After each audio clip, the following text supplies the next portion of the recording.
Hello everyone, my name is Manish. मैं इस video पर बात करने वाला हूं छत्तीसगढ़ बोर्ड परीक्षा 2023 सप्लीमेंट्री एग्जाम पूरक परीक्षा छत्तीसगढ़ बोर्ड 2023 विषय भौतिक शास्त्र के बारे में बताने वाला हूं। तो स्टूडेंट वीडियो को लाइक शेयर और यूट्यूब चैनल को सब्सक्राइब कर लीजिए। इस वीडियो पर जानेंगे कि छत्तीसगढ़ बोर्ड परीक्षा सप्लीमेंट्री परीक्षा में किस तरह के प्रश्न आएंगे, कैसे तैयार करना है, किसको पढ़ना है, क्या नहीं पढ़ना है, इसके बारे में जानेंगे। तो वीडियो को शुरू करते हैं। तो पूरा मॉडल पेपर आपके नवबोध और प्रबोध जो होते हैं उनको आपको अच्छे से तैयार कर लेना है। इन दोनों आप प्रबोध मॉडल पेपर्स, नवबोध मॉडल पेपर्स को आप तैयार करते हैं तो आप पूरी तैयारी कर सकते हैं। तो 60 से 70% आपके क्वेश्चन इसी में से ही आपके सप्लीमेंट्री एग्जाम पूछे जाते हैं। तो वीडियो को अब शुरू करते हैं। सबसे पहला है खंड अ।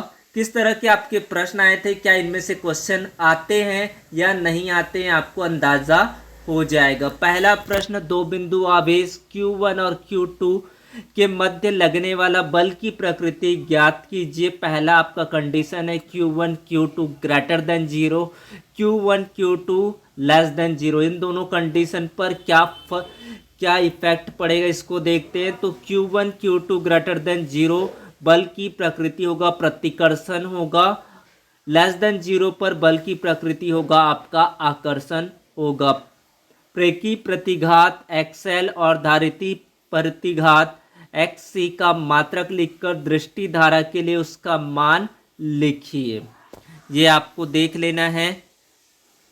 प्रेरकीय प्रतिघात XL और धारितीय प्रतिघात XC का मात्रक ओम है। प्रेरकीय प्रतिघात XL equal to omega L 2 pi nu L। धारितीय प्रतिघात XC 1 by omega C 1/2 pi nu C। ये आपका पूरा उत्तर यहाँ से आपको करना है। फिर है किस रंग के प्रकाश के लिए अपवर्तनांक का मान अधिकतम व किस रंग के लिए प्रकाश के अपवर्तनांक का मान न्यूनतम होता है। बैगनी रंग के प्रकाश के लिए अपवर्तनांक का मान अधिकतम व लाल रंग के प्रकाश के लिए अपवर्तनांक का मान न्यूनतम होता है। 10 इलेक्ट्रॉन वोल्ट पर त्वरित हो तो उसकी ऊर्जा का मान कितना होगा। किस तरह से इसको हल करेंगे, तो ऊर्जा बराबर होता है आवेश गुणा विभव। 10 इलेक्ट्रॉन वोल्ट आपको दिया गया, 10 इलेक्ट्रॉन वोल्ट, तो इसको आपको चेंज करके इसका जो उत्तर आएगा 1.6 गुणा 10 की घात ऋण 18 जूल होगा। एक निज अर्धचालक का नाम लिखिए, उसे पी प्रकार के अर्धचालक में किस प्रकार बदलेंगे। निज अर्धचालक का नाम सिलिकॉन या जर्मेनियम है। पी प्रकार के अर्धचालक में उसे बदलने हेतु आवर्त सारणी के तीसरे वर्ग के तत्व बोरॉन, एल्यूमिनियम, गैलियम या इंडियम की डोपिंग करेंगे। फिर आपका है खंड ब। क्या यह संभव है कि किसी बिंदु पर विद्युत क्षेत्र की तीव्रता शून्य हो, विभव शून्य ना हो, तो इस कथन को समझाइए। हाँ, यह संभव है। गोलाकार चालक के अंदर विद्युत क्षेत्र की तीव्रता शून्य होती पर विद्युत विभव शून्य नहीं होता, वह सतह पर स्थित विभव के मान के तुल्य होता है। फिर आपका सातवां है, क्या विभव मापी के तार तांबे के बनाए जा सकते हैं, यदि नहीं तो उसका कारण लिखिए। फिर आपका आठवां प्रश्न है, एक कार्बन प्रतिरोध में क्रमशः पीला, बैगनी और लाल रंग का बैंड अंकित है, उसका उचित प्रतिरोध लिखिए, उसकी त्रुटि सीमा को लिखिए। प्रश्न क्रमांक 9, वेरी इंपॉर्टेंट क्वेश्चन है, IMP है। एनालॉग सिग्नल और डिजिटल सिग्नल में अंतर स्पष्ट कीजिए। फिर आपका 10वां प्रश्न है, किसी माध्यम का अपवर्तनांक √3 है, उसके लिए ध्रुवण कोण पोलराइज एंगल आपको फाइंड करना है। माध्यम का अपवर्तनांक आपको दिया म्यू इक्वल टू √3, ध्रुवण कोण थीटा का मान ज्ञात करना है। बूस्टर का नियम mu equal to tan theta, तो tan theta equal to √3, tan inverse √3 equal to theta, theta equal to 60 angle, तो पोलराइज एंगल होगा 60 एंगल। व्हीटस्टोन सेतु सिद्धांत क्या है, इसके लिए सूत्र की स्थापना किरचॉफ के नियमों के आधार पर कीजिए। इंपॉर्टेंट क्वेश्चन है। बोर्ड परीक्षा के आपके कोई ना कोई सेट पर सप्लीमेंट्री एग्ज़ाम पर पूछे जाएंगे, तो आपको इसको तैयार कर लेना है। वेटस्टोन सेतु सिद्धांत आपको कुछ नहीं करना है, इसको आपको अच्छे से समझ लेना है, इसको आप तैयार करके चले जाए। किरचॉफ का नियम आपको लगाना है। इस तरह से आप P/Q = R/S। एक समान चुंबकीय क्षेत्र में गतिमान आवेशित कण पर लगने वाला बल का नाम लिखकर उसका व्यंजक लिखिए। यह बल कब अधिकतम और कब न्यूनतम होता है? तो लॉरेंज बल। चुंबकीय क्षेत्र में गतिमान आवेश पर लगने वाले बल को लॉरेंज बल कहते हैं। यदि चुंबकीय क्षेत्र B में आवेश Q वेग v से गति करे तो उस पर लगने वाला चुंबकीय लॉरेंज बल F निम्न सूत्र द्वारा दिया जाता है। F = होता है QVB sin थीटा होता है। न्यूनतम और अधिकतम की कंडीशन पर आपको इसको देखना है। फिर आपका अगला प्रश्न है प्रश्न क्रमांक 13। एक बंद लूप से बद्ध चुंबकीय फ्लक्स φE = 10t² + 5t + 1 है, जहाँ पर φE का मान मिली वेबर में तथा t का मान सेकंड में है, तो t = 2 सेकंड पर लूप में कितना विद्युतवाहक बल प्रेरित होगा? इसको आपको तैयार कर लेना है। फिर आपका अगला प्रश्न है यहाँ पर रेडियो तरंगों का उत्पादन किस प्रकार किया जाता है? 2 महत्वपूर्ण लिखिए। तो रेडियो तरंगें दोलित परिपथों के द्वारा उत्पन्न की जाती है। उपयोग रेडियो और दूरदर्शन की संचार प्रणालियों में सेल्युलर फोनों में रेडियो तरंगों का उपयोग होता है। पूर्ण आंतरिक परावर्तन क्या है? पूर्ण आंतरिक परावर्तन की शर्तें और 2 उपयोग लिखिए। इंपॉर्टेंट क्वेश्चन है आपके। किसी लेंस को द्रव में डुबाने पर उसकी फोकस दूरी पर क्या प्रभाव पड़ता है? उसका व्यंजक निकालकर निम्न परिस्थितियों का वर्णन करना है। यहाँ पर 3 कंडीशन आपको दिया गया है। इस पीडीएफ को आप लोग कुटुंब ऐप से डाउनलोड कर सकते हैं। कुटुंब ऐप का लिंक डिस्क्रिप्शन पर दे रखा है, तो जाइए और वहाँ से पीडीएफ को डाउनलोड करें। पेपर आपके यहीं से आएंगे। 70 से 80% जो क्वेश्चंस होंगे मॉडल पेपर से ही होगा। तो इस तरह से आपको हर एक क्वेश्चन को अच्छे से समझना है। इस तरह से प्रश्न क्रमांक 17 आइंस्टीन का प्रकाश विद्युत समीकरण सिद्ध कर इसकी सहायता से प्रकाश विद्युत प्रभाव की व्याख्या कीजिए। भी इम्पोर्टेंट क्वेश्चन है आपके।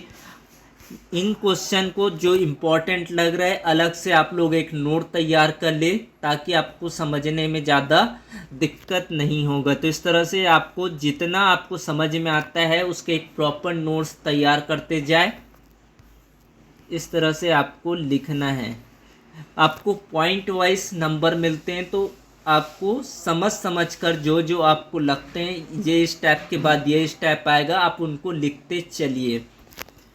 फिर आपका अगला प्रश्न देखते हैं। यहाँ पर इतना बड़ा आपको लिखने की ज़रूरत नहीं, ये आपको एक समझने का तरीका है कि इसमें उत्तर दिया गया है। इस उत्तर को आप किस तरह से लिखते हैं ये आपके ऊपर डिपेंड करता है।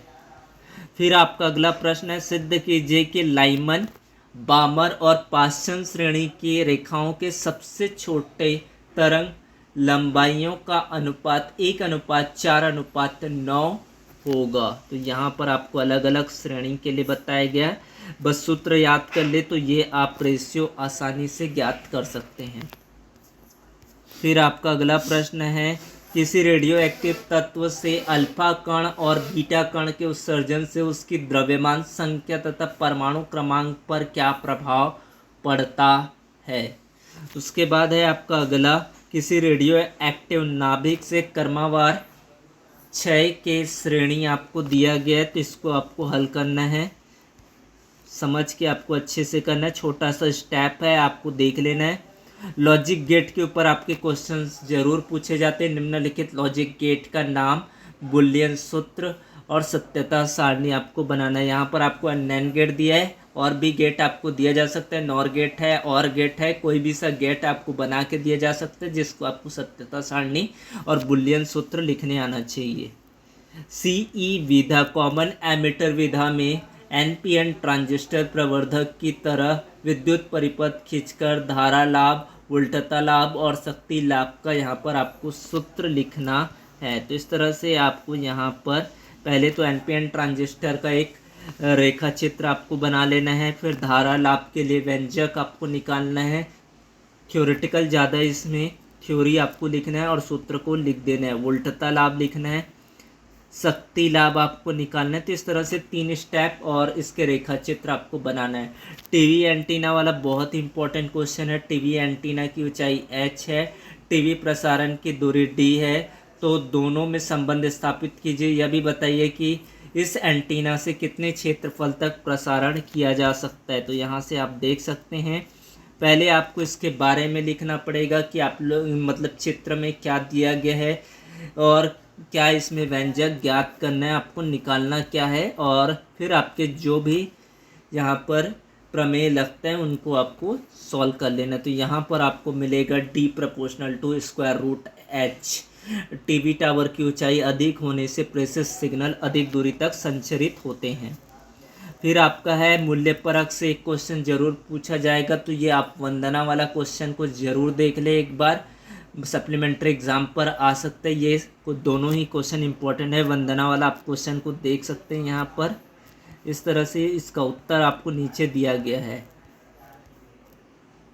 तो यहाँ से आप पूरे उत्तर देख ले अच्छे से और इसको तैयार कर ले। फिर आपका एक खंड ई बायो सैवर्ट का नियम लिखकर इसकी सहायता से वृत्ताकार कुंडली के केंद्र पर चुंबकीय क्षेत्र की तीव्रता का व्यंजक व्युत्पन्न कीजिए। यदि कुंडली में धारा दक्षिणावर्त बह रही है तो धारा की दिशा क्या होगी।